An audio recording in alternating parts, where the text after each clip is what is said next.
क्या कभी ऐसा हुआ है कि कोई सपना इतना असली लगे कि जागने पर भी कुछ देर तक यकीन ही ना हो? आज हम एक ऐसी ही कहानी के जरिए समय और हकीकत के एक बहुत बड़े सवाल को समझने की कोशिश करेंगे और माया के राज से पर्दा उठाएंगे। तो हमारी कहानी शुरू होती है एक बहुत ही सीधे लेकिन उतने ही गहरे सवाल से, जो ज्ञानी ऋषि नारद ने भगवान विष्णु से पूछा। और यही वो सवाल है जो एक ऐसी यात्रा की शुरुआत करता है जो हमें सोचने पर मजबूर कर देगी कि हकीकत आखिर है क्या। अब देखिए, भगवान विष्णु ने कोई सीधा जवाब नहीं दिया, बल्कि उन्होंने कहा कि माया को सिर्फ बातों से नहीं समझा जा सकता, उसे तो अनुभव करना पड़ता है, जीना पड़ता है। और बस यहीं से नारद की वो परीक्षा शुरू हो गई जिसके बारे में उन्होंने कभी सोचा भी नहीं था। तो चलिए चलते हैं नारद के साथ इस सफर पर। जरा सोचिए, एक बहुत बड़ा तपता हुआ रेगिस्तान है, सूरज जैसे आग बरसा रहा है, और तभी भगवान विष्णु नारद से एक बहुत छोटी सी चीज मांगते हैं जिसने सब कुछ बदल कर रख दिया। काम तो बहुत ही सिंपल था, पास के गांव से जाकर बस एक बर्तन पानी ले आना है। पर नारद को क्या पता था कि ये छोटा सा काम उन्हें सच और भ्रम के एक ऐसे भंवर में ले जाने वाला था जो उनकी दुनिया हमेशा हमेशा के लिए बदल देगा। नारद एक दरवाजा खटखटाते हैं और दरवाजा खोलती है एक बेहद सुंदर लड़की।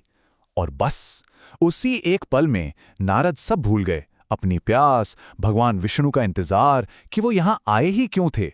वो तो बस उस लड़की में खो से गए। और यहीं से नारद की जिंदगी का एक बिल्कुल नया चैप्टर शुरू होता है। वो एक ऐसी दुनिया में उतरते चले गए जहां वक्त की रफ्तार ही कुछ और थी और जहां उनकी असली पहचान धीरे धीरे मिटने लगी थी।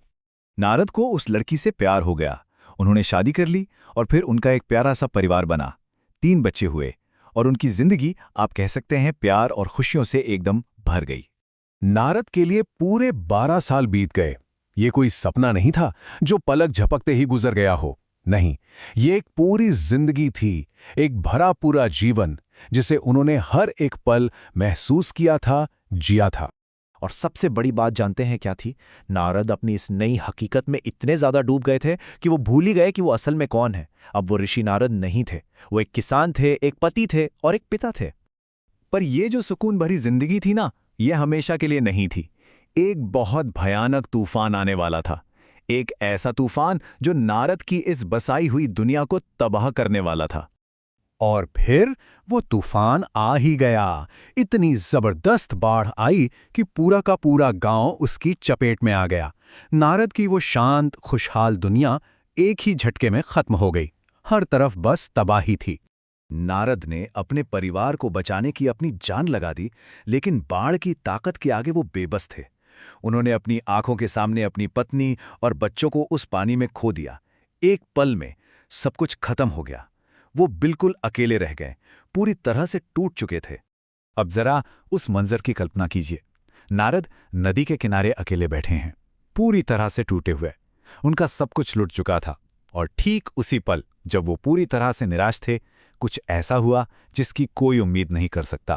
तभी उन्हें पीछे से एक जानी पहचानी आवाज सुनाई दी, एक ऐसी आवाज जिसे सुने हुए जैसे जमाना बीत गया था। और उस आवाज ने एक ऐसा सवाल पूछा जिसने नारद की पूरी हकीकत को हिलाकर रख दिया। ये आवाज थी भगवान विष्णु की, और उन्होंने पूछा, नारद, मेरा पानी कहाँ है? मैं आधे घंटे से तुम्हारा इंतजार कर रहा हूं। सोचिए, सिर्फ आधा घंटा। तो यहां पर 2 सच्चाइयां, 2 रियलिटी एक दूसरे से टकराती हैं। एक तरफ नारद, जिन्होंने प्यार, परिवार और फिर बिछड़ने का दर्द, ये सब मिलाकर पूरे 12 साल की जिंदगी जी ली थी। और दूसरी तरफ भगवान विष्णु, जिनके लिए तो बस 30 मिनट ही गुजरे थे। जैसे ही नारद पलटकर देखते हैं, सब गायब। न वो गांव, न परिवार, न वो भयानक तूफान।